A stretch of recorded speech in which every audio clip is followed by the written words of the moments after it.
Today I want to talk about taking responsibility for your own action. Um, in life, you gotta be responsible for your own action.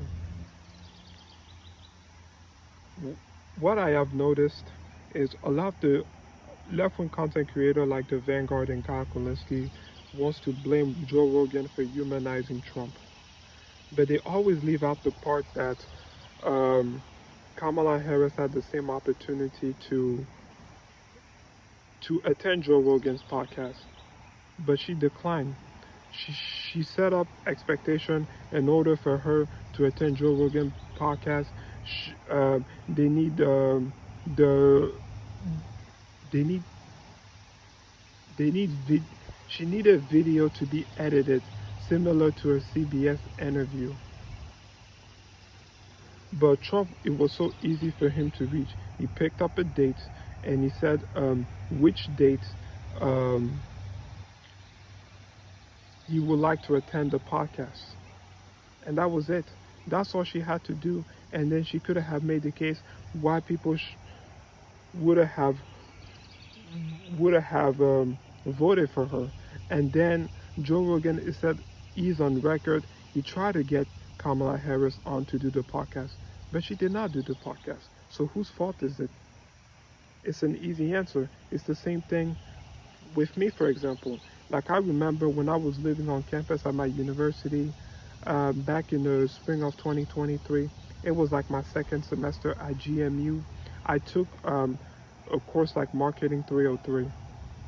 I was doing really well. I had like a B plus, and then I attended all of my group meeting, and then our group we discussed what we were going to do, who's going to be responsible for what, and so forth. But I decided not to. But at the end of the semester, I decided not to attend the group evaluation. So my grade was a B plus to A minus, was was a B plus going to the final exam and potentially finished to an A minus, and it fell into a C because I would not attend the group evaluation because one of my group member got me penalized, and even though I had like good relationship with them. So whose fault is that? Was that their fault or was that my fault because I would not attend the group meeting evaluation? And I was not very happy about that because it hurt my GPA. Um, it's the same thing in sports.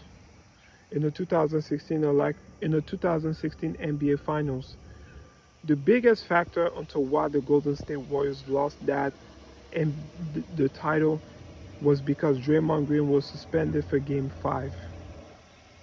Had he not been suspended for Game 5, the Warriors would have won the championship, and then he would have been the Finals MVP. He could have had a Finals MVP on his resume, which is something that Horace Grant does not have on his resume, which is something like Dennis Rodman does not have on his resume, even though he has won as many NBA championships as Draymond Green. It is true they might not have had Kevin Durant, but the Warriors would have been back-to-back champion, and Kevin Durant would have 0 rings.